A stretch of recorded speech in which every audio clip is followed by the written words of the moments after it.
All right, this is Chris Guzman with your Bolo Punch Boxing Hour, www.hssp.cc, sportsjuice.com. I've got Nestor Garza Romero, I've got Emil Sotopovitsky Kegeman, and of course, Timmy the producer Patterson here, as always. On the phone right now, I've got NABA Welterweight champion, I've got El Torito, Oscar Diaz of San Antonio, Texas. Oscar Diaz, how you doing tonight, sir? How you doing, Chris? How you doing? Good. Beautiful. Well, thank you for taking the time. I mean, you're in the middle of training, obviously. You've got a fight coming up in early November, and fighters don't always like taking interviews while they're in the middle of training. So who are you training for, and what is the date? There's a couple of guys I know in mind. I'm not sure yet of the opponent yet, but we'll be fighting November 3rd in Biloxi, Mississippi. So how does a San Antonio kid get booked in Biloxi, Mississippi? I don't even know. I opened up for the Roy Jones. That was the co-main event for Roy Jones a couple months ago. Yeah. And, they're having another show up there. I mean, I guess November, and they offered me a fight out there. And I left it up to my manager and promoters, and then see what's a good, if they can make me a good deal. So. Well, take us through that last fight with Buendia in Biloxi, Mississippi. What happened? I knew he was a dirty fighter, but the way he came in, he came with his head, and he came rushing in, and I tried to avoid it, but I got hit by the first 10 seconds of the fight. So, and obviously the blood and the cut, the doctor jumped in and said, no, this is not. There's a deep cut, about 2 inches wide. I mean, long. Yeah. And about 45 stitches to close it up. 45 stitches. 45, yeah. In and out. You got 4 guys sitting here. You're manlier than all 4 of us together with your 45 stitches. That's pretty bad. But let's go back a little bit. Let's go back to Little Oscar when you first came across some boxing gloves, because obviously you had quite an extensive amateur boxing career as well. When did Little Oscar Diaz first get the gloves on? Talk about that for a second. I was kind of like 12 or 13 years old. About 12 or 13, yeah. Who took you down there? My dad. Who were your early trainers? I first wanted to get into it when Travis fought Pernell Whitaker down here in San Antonio. I can't remember what year it was. Maybe I was like, maybe 9, 10 years old. Oscar, now you know I'm part Mexican as well, but I know you mean the night that Pernell Whitaker beat Chavez. Yeah. Okay, all right. Just check it. Just check it. Okay, all right. I'm sorry. That's what I said when they fought. I don't. Yeah, that was But that night, that's when I went to go see Chavez. In one of the gyms when he was out here shooting, and that's when I first wanted to. My dad took me down there, and I wanted to, but I didn't really get started because my brother wasn't old enough either to go with me. So I waited till he was older. Okay. And but my dad brought me into it and introduced me to it. And so we get on into that amateur career. That's quite an exclusive amateur career, actually. Pretty intensive.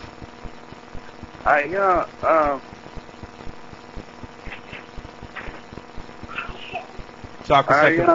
I had about maybe 70 fights. Yeah. Maybe 70 amateur fights, and I even fought Juan Diaz as an amateur. You fought Juan Diaz as an amateur, yeah. Yeah, I even fought him. That's well documented. But, actually, you know what's funny, Oscar? You know what's funny is next week we're going to be talking with a former buddy of yours. Who's this? Raul Martinez. Oh, I know him. Yeah. Yeah, I know. I just talked to him a couple of weeks ago. We just talked to him tonight. He says hello, and we're going to be talking to him next week on the show. So. All right. He said both you guys. He said both you guys were in the Golden Gloves together and all that. Yeah. We both went to nationals that year.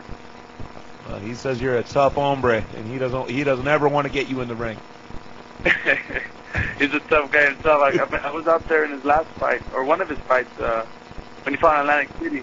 Okay. on that when they upset Briggs and that Russian heavyweight out there. I saw Raul. He looked good out there. Yeah, Bragimov. Yeah, he sure did. Sure did. And we'll be talking about that as well. So talk a second, because somewhere there's a child listening to our show that is like, well, at these heavyweights, they really don't have amateur careers, and they're getting title shots left and right. Oscar, talk to that kid for a second and tell him why he should have an amateur career. Oh man, those heavyweights, they grew up a little bit bigger because you don't know what weight they're gonna fight, and they don't know what they want to do. But I think those amateurs, the heavyweights, you don't get the skills that the lighter weights get onto. Like I said, the average guy right there is like a welterweight, so they have to be good. They have to learn and learn how to jab, learn how to punch, learn how to move. And right now, that's why I guess these heavyweights, there's not a true like a Mike Tyson or a Holyfield or Lennox Lewis out there right now, because they're rushing him in to get that money. They're saying, okay, yeah, he's a heavyweight, he looks good, he's strong, but without learning the skills. And like I said, there's not that many heavyweights as an amateur. They always just want to turn pro, but I think you just get educated first, get educated in the game, because when you turn pro, it's a whole different game. It's a whole different sport. It's a different life to turn pro. It's true. There's more things you have to worry about. Well, with the exception of the Klitschko brothers, the last really great amateur heavyweight champion we've had was Chris Bird, who, I'm sure you'll agree, could fight at 3 or 4 different weights if he felt like it. He doesn't have to. Yeah. He doesn't have to bang with the big boys. He chooses to. And with Chris Bird, you see, he has the skills. He was only a middleweight, super middleweight. I know, it's ridiculous. And you see what the skills did for him. The skills let him fight at a heavyweight, and he has more. And he was beating all these heavyweights just with his skills. And he's a perfect example of all that. And even James Toney himself. James Toney was a middleweight. He went up to heavyweight, and he's hanging with those guys. But he's not like a Chris Bird. Because Chris Bird, thank you. He has those skills, and he can just spot, move, and he'll stay right there in front of you. You can't hit him. Oh, very true. Very true. That's what you have to learn. And Chris Bird's a perfect example, because, like I said, he could stay in front of you, punch and move, and even like you said, I look at him and okay, I want to learn that. I want to do this. Of course. It's exactly what he wants to do. It's what you want to do is box. You have to fight when you need to. But like I said, he's a perfect example, and he can do whatever he wants in the ring. Very true. He learned to get educated. He can do everything he wants in the ring unless he's fighting Vladimir Klitschko, because he got knocked out twice. Because those guys do have the amateur experience, yes, and they're bigger, do. and yes, they know what he's going to do. Very true. Hey, Oscar, if you would, this is Tim, the producer, Patterson here. Hey, if you would just elaborate a little bit more on some of the other guys that you learned off of, and some of the guys that when you were younger you wanted to be like. Oh man, there's a lot of guys I grew up watching like a lot of the Mexican fighters, like Chicanito Hernandez, Genaro Hernandez. Oh yeah. Even De La Hoya, when he was younger, it was a different than he is now. He was still hungry. And I'm not saying he's not hungry now, but when he started to prove himself, and he went through everybody, and he threw punches from everywhere, and he didn't give you a chance to breathe. There's so many fighters out there. Well, you mentioned Genaro Hernandez. We're gonna have the chance to talk with him in just a couple of weeks. I'm personally very psyched about that, because that's a guy who really went into the trenches, and honestly, he only has 2 losses. He only lost to Floyd and to Oscar. Yeah, that's ridiculous. Yeah. That's ridiculous. And did you listen to him though? And he'll tell you, what, he wasn't really prepared for those fights, or he lost too much weight for those fights. And he gave it everything. And he's 6 foot tall. He was fighting 130 pounds. Yep. So imagine if he went up 5 more pounds or 10 more pounds. He could have probably kept his strength and even made it a bigger puncher. Oh yeah, gone up to middleweight.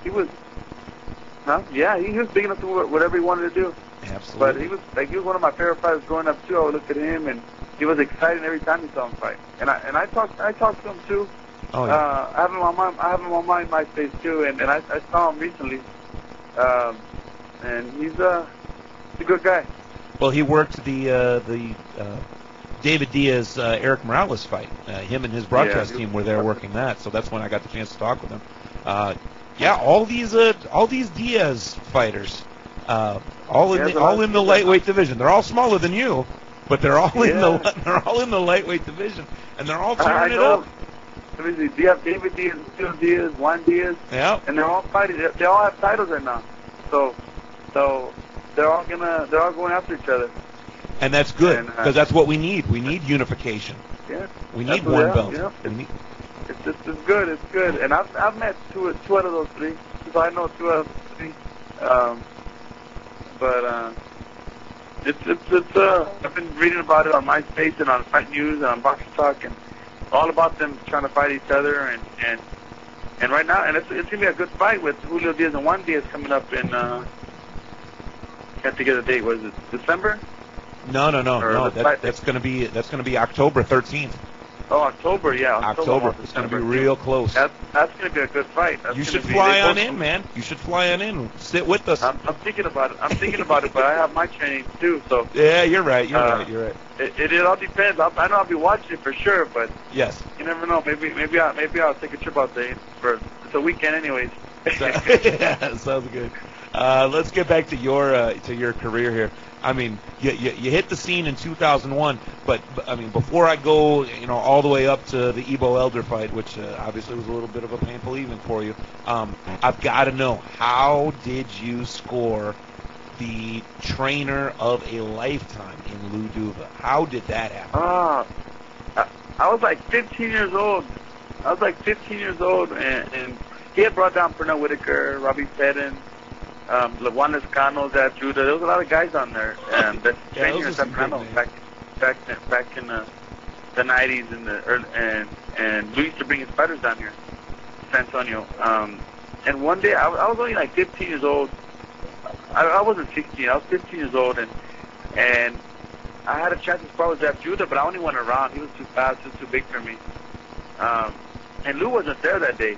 But the next day after that, they had another guy, Robbie Fedden, and he was lighter. He was more my weight at the time, and I was sparring with him, and I beat up Robbie. I beat him up.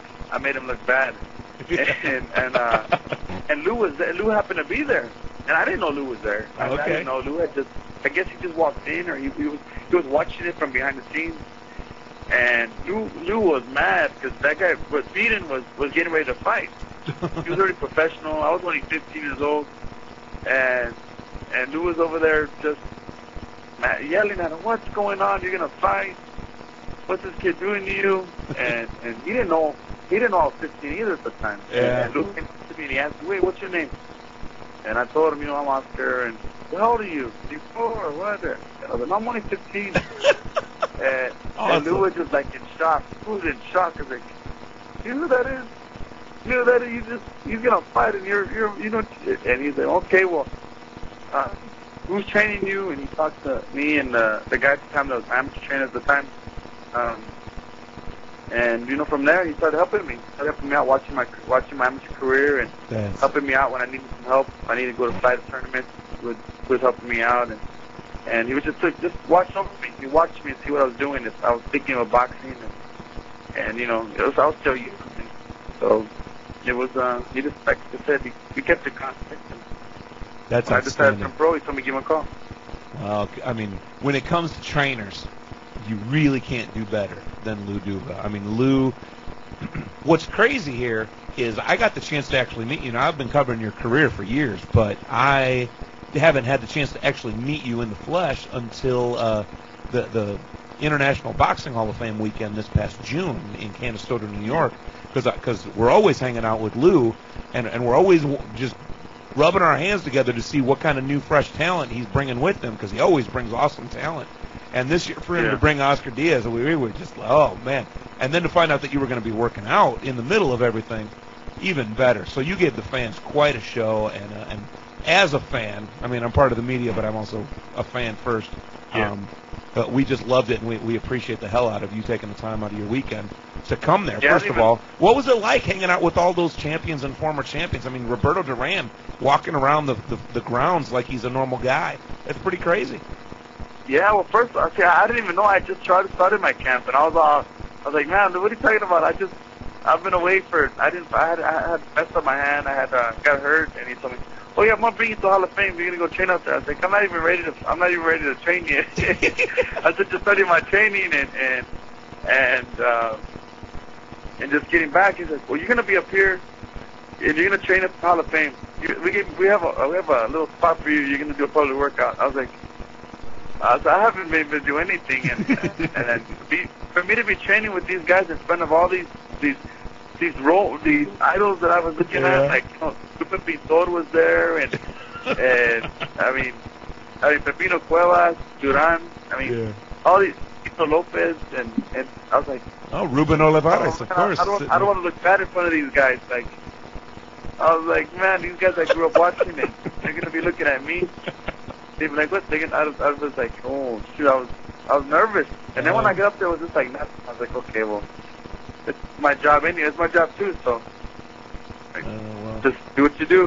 But it was well, it was exciting though. It was exciting. I'm glad that you enjoyed it, and we definitely enjoyed the hell out of watching you. So as far as your career goes, you were completely undefeated up through and including the beginning of 2004 up until you hit Mr. Ibo Elder, who we all know and love from the Contender of last year. So can you take us through that fight? That was in Miami, Florida, and you lost. Yeah, I mean, I felt good, but I was like, man, it's a big fight, and I did a lot of things different. At the time, there was a lot of things going on in my career. Like I said, behind the scenes, I had a little bit of problems. Yeah. And nothing, just business-wise, you know what I mean? And just my trainer, I tried to get a trainer. That's what I work with a lot more now. Just a lot of things weren't, the camp wasn't that good. It was kind of rocky. Okay. The sparring wasn't there. And then when I find out, they said, oh, you have to make 140 pounds. I hadn't been 140 pounds for, I didn't know I was going to make it. The weight was different, and I just had to I overtrained for that fight. Just a lot of things happened. I fought that fight, and I felt good going in. I was like, I'm going to beat him, and we're going to move on, get a bigger fight. You know, they can like anything else. And that's how I started the fight. First 2 rounds, I beat him the first one. Second round, I almost had him knocked out. And then all of a sudden, I couldn't even move anymore. I was just so tired. I mean, it was just like my whole body shut down. I was like, 2 rounds and I'm tired. I was like, I still have 8 more rounds to go. And so I figured I was going to knock him out the next round, but I didn't do anything. I just kind of like played defense, I guess. Yeah. And I lost that fight. And just the last time they said, you didn't knock him out. I watched. If you would have given me 30 seconds, if you would have given me some more time, I probably would have knocked him out. But I couldn't do anything. I couldn't do it. I was just so tired and couldn't do anything. I watched that fight earlier this morning in preparation for tonight's interview, and you came out strong the first 2 rounds, and it just seemed like you weren't there after that. So, yeah. Well, that goes along with what you were saying. What's crazy about Oscar Diaz and his management team? I don't want to put any undue emphasis on the fighter, because the fighter essentially fights who he's told to fight. I mean, am I wrong? I'm sorry? Yeah, you fight who your manager tells you to fight, correct? Well, yeah. I mean, I leave that to him to fight whoever he wants to fight. Yeah. I don't really prefer. I just give me a fight. Let's go fight. Well, I mean, I don't worry about who or what. Let's just go fight. Yeah.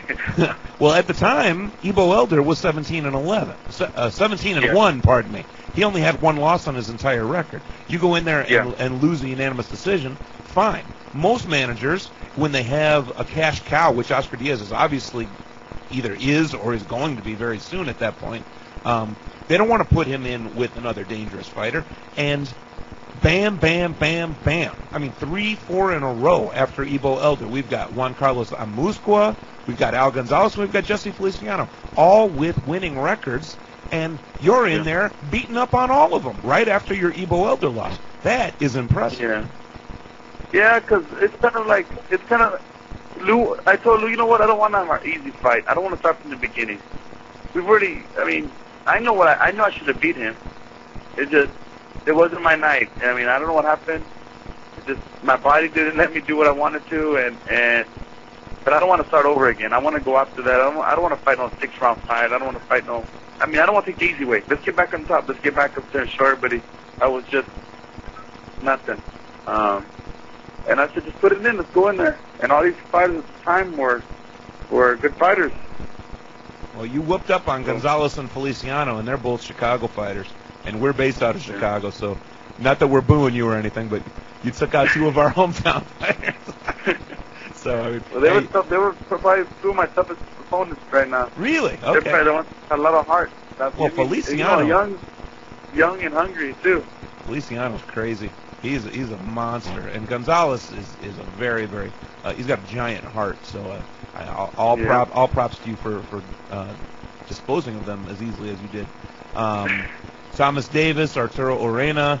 Orena had a losing record, but then you came up against Thomas Davis, David Toribio, unanimous decisions against both of these guys, and then you come up to Russell Jordan. Now this is Turning Stone in New York. We go to this we go to that particular casino every year for the Boxing Hall of Fame because it's right there, and in front of the New York fans, you get a TKO victory in the 5th round. Talk to us about the Russell Jordan fight because he was no slouch, 12-2 at the time. And you went in there you gave him zero respect, man. Yeah, even for that fight, I was having a lot of problems. I didn't want to fight that guy. I was like, man, why am I fighting? There's no point for me fighting this guy. I was already tired at the point. I fought. I had all these hard fights coming up. People were telling me, or they're saying my manager, we're going to get this fight and this fight. And we can't close the deal on, different fights that we're looking at. And I was kind of at the time, I was just like, I didn't even train right for that fight. I was all having problems making weight. Just a lot of things at the time weren't. I was just mad. Dude, send me home if you don't want to. If I'm not looking the way you want me to look. Just postpone the fight and me and Lou have a real good relationship. I mean, we have one of the best ones. I mean, it's like my grandpa right there. It's like family, and he takes care of me. But I mean, I was just frustrated and mad, and Lou expects a lot of me, and so just give me a little bit of time. Don't worry, I'll be ready. Sure. Well, when you talk to we've spoken with Lou Duva a couple times on this show, and about a year ago we interviewed him, and he said, I said, give me 3 names. Give me 3 names, your 3 guys. I don't even remember what the first guy he said was.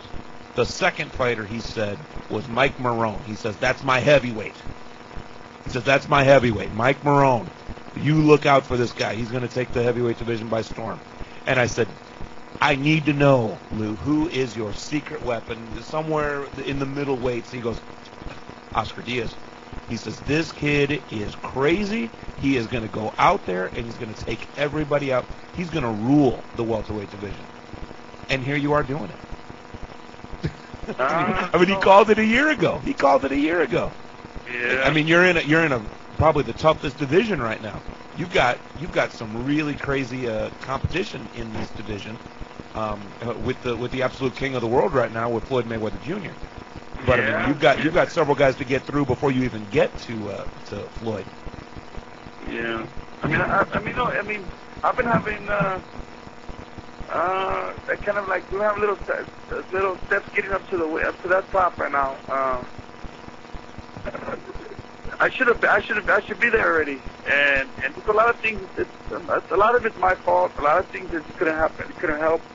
But right now, like I said, I'm I'm refocused. I have what I had before I lost. When I lost to Eagle, before I lost to Eagle, I'm never gonna get beat. I'm not gonna be beat. I can't be beat. And that's just the way I trained, the way I fought, the way I was. And I kind of lost it after that fight. And then I had a fight in November, about a year ago. Golden Johnson. Golden Johnson. And I lost that fight. Yeah. I broke my hand first round, got cut in the second round, and I could have stopped. I was champion. I got an accidental headbutt, everything. I could have stopped. And I didn't, though. No, you went on to 11. It's not me to quit. It's not me to quit. And I did everything wrong that fight. Everything. I didn't listen to nobody. Even the corner was doing things wrong. We were all everybody was panicking. I was just mad. I was just forget instructions. I was getting hit with punches I never get hit with. I was punching. I fought like I fought to win, and I had a lot to lose, and I didn't want to sit in the stool and lose. Yeah.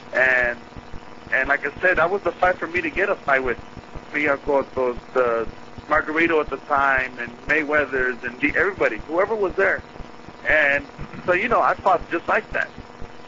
And like, it hurt me after that fight. It hurt me because, and even at that, I could have stopped it in that 10th round at the end and sat on my stool and said, you know what, I can't see, because I couldn't see after round 5. Both my eyes were shut. One big cut on one eye, shut on the other eye, broken hand. And after 5 rounds, I couldn't do nothing. I tried fighting left-handed. I was like, man, I can't see either way. And I still went to round 11. But like, after that fight, though, it brought something back in me. That fire that I was, like, before I would go in there just to knock you out and let's go. And recently, I haven't had too many knockouts recently, but we haven't had too many fights recently. Yeah, I mean, 3 fights in 06, and you took 4 months off between Russell Jordan and Chris Smith, and then you went ahead and took 8 months off to get to Golden Johnson, and then you had to nurse that broken hand, obviously, because you took 8 months off to fight Buendia, only to get headbutted again, and and get screwed out of a decision with a no contest in the first round against Buendia. Exactly, so you haven't had too many shining moments in the ring in the last year or so, but I mean the hibernating bear can only wait so long. So we've got a fight for you in November. Yeah, and we do not have a fighter for you yet, but right now there's a couple of guys to mention. I can't say who yet, but it's fine. I can't say just who yet, but it should be. They'll probably in about a week. They'll be announcing everything and saying who. Well, but right now I'm just training. Well, we hope that you will be good enough to take our call the week before the fight and talk to us about what's going through your head right before it and everything, and how your training went for it and everything, and how Lou's beating on you and everything. And hope you'll give us the time to just a couple minutes and just discuss how your training went, because that's fine, man. We can't wait. We cannot wait. All right, we got to put you through the ringer now. We've got 4 questions that are designed by our listeners that we ask of all fighters, and here we go. Number 1, what is the hardest punch that you have ever landed on a fighter? Like, who was it that you hit the hardest? When I fought Chris Smith, I was landing everything, and my hands were swollen after that. My hands both hands were hurting against Chris Smith. You said Chris Smith. Okay, yeah. That was last year. That was about a year ago when I fought for the NBBF and NBA Welterweight titles. Yeah. And question number 2. What is the hardest shot that's ever been landed on you? I guess the Golden Johnson fight when I lost. A shot you can't see is the hardest. I couldn't see what was coming, and he hit me hard. Well, they always talk to you about it. They always say on Friday Night Fights on HBO and Showtime and everything that the big winging shots, they hurt, but they're coming at least. It's the short shots you don't see that bother you the most. So would you say that's true? Yeah, because when you see them, you can brace for it. But when you can't see it, you don't know what's coming. I mean, those are the ones that hurt because they're unexpected. Question number 3, which fighter are you most interested in fighting in the near future? Give me a name. Well, and I don't mean one of the names you can't give us. Who do you want? Who I want? I want Miguel Cotto. He's one of the big names right now, and he's a fighter I would like to fight. Oh, Mexico versus Puerto Rico. That is a story that will never die. That's a big one. That's a story that simply will not die. I mean, we can go back way before Felix Trinidad and Oscar. I mean, Oscar De La Hoya. There was Chavez and Camacho. There was. I mean, there's so many before that. Yeah. There's a whole bunch of fighters right now today. I don't understand it, but it will always be there. It will always be there. Oh my gosh. Yeah. And the fourth question is one of the doozies. I don't know if you have any children, but if you do, would you allow children of yours to be a fighter? Well, I don't know. I mean, I wouldn't push them on it. You know, I mean, I would try to take them away somewhere else because I know what this sport's like, and I know what you have to go through and the sacrifices and the punishment. But you know, I would try to show them, push them away, kind of like wouldn't let them see it. But I mean, if they're interested in it, you know, I can only give them the best that show them, you know, give them the right way, the right advice, or lead them to the right people. Well, Oscar Diaz, El Torito from San Antonio, Texas. We appreciate your time in taking the interview tonight. The NABA Welterweight champion, Oscar Diaz El Torito, going to be fighting November 3rd, and we will be posting it on BoloPunchBoxingHour.com as soon as we know who his opponent is. BoxRec.com doesn't even have it, so it's got to be top secret. Either that or the decision simply hasn't been made yet. But we hope you'll take the time to take our call, you know, the week or two before your fight in November, and we wish you the absolute best of luck in your training camp, Oscar. All right, thank you. Awesome. Oscar Diaz, NABA Welterweight champion. We'll talk to you soon, champ. Okay. All right, bye-bye. Hey.